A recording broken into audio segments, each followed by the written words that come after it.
ऋषि और चूहा। घने जंगल में एक प्रसिद्ध ऋषि रहते थे। प्रतिदिन जंगल के जानवर उनके पास उनके आध्यात्मिक उपदेश सुनने आते थे। वे ध्यानमग्न ऋषि के चारों ओर एकत्रित होते और ऋषि उन्हें जीवन की अच्छी बातें बताते। उसी जंगल में एक छोटा चूहा भी रहता था। वह भी प्रतिदिन ऋषि के पास उनके उपदेश सुनने जाता था। एक दिन जब वह ऋषि के लिए जामुन इकट्ठा करने के लिए जंगल में घूम रहा था, तो उस पर एक बड़ी बिल्ली ने हमला कर दिया, जो उसे घनी झाड़ियों के पीछे से देख रही थी। चूहा डर गया। वह सीधा ऋषि के आश्रम में भाग गया। वहां उसने ऋषि के सामने लेटकर कांपती हुई आवाज में उन्हें पूरी कहानी सुनाई।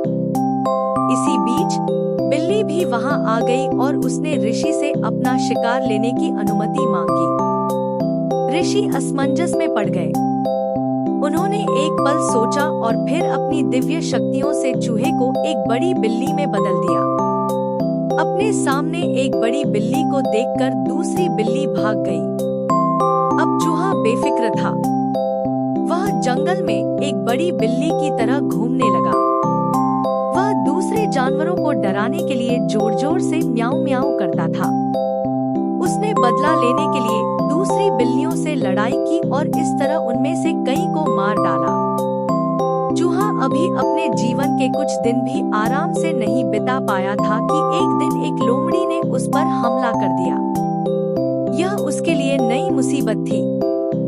उसने कभी सोचा भी नहीं था कि उससे भी बड़े जानवर हैं, जो उसे आसानी से नोच-नोच कर टुकड़े-टुकड़े कर सकते हैं।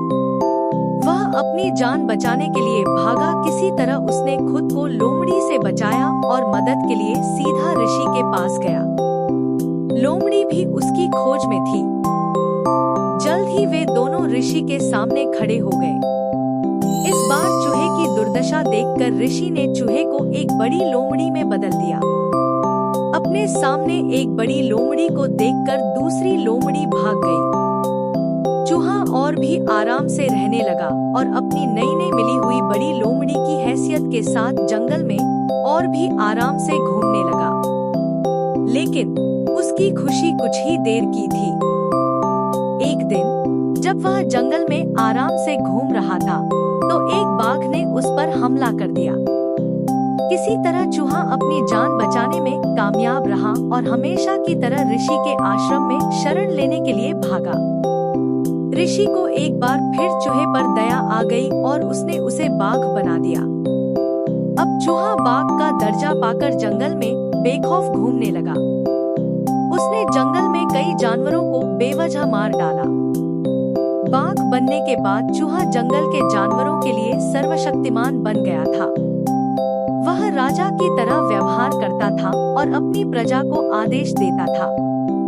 लेकिन एक बात हमेशा उसके दिमाग को परेशान करती थी और उसे चिंतित रखती थी, और वह थी ऋषि की दिव्य शक्तियाँ। क्या होगा अगर किसी दिन किसी कारण से ऋषि मुझसे नाराज हो गए और मुझे मेरी मूल स्थिति में वापस ला दिया? वह चिंतित होकर सोचता। आखिरकार उसने कुछ तय किया और एक दिन वह जोर से दहाड़ता हुआ ऋषि के पास पहुंचा। उसने ऋषि से कहा, मुझे भूख लगी है। मैं आपको खाना चाहता हूँ, ताकि मैं आपकी सभी दिव्य शक्तियों का आनंद ले सकूं। मुझे आपको मारने की अनुमति दें। यह सुनकर ऋषि को बहुत गुस्सा आया। बाघ की दुष्टता को भांपकर उन्होंने तुरंत बाघ को वापस चूहे में बदल दिया। सबसे बुरा हो चुका था। अब चूहे को अपनी मूर्खता का एहसास हुआ। उसने अपने बुरे कामों के लिए संत से माफी मांगी और उनसे अनुरोध किया कि वे उसे फिर से बाघ में बदल दें। लेकिन ऋषि ने छड़ी से पीटकर चूहे को भगा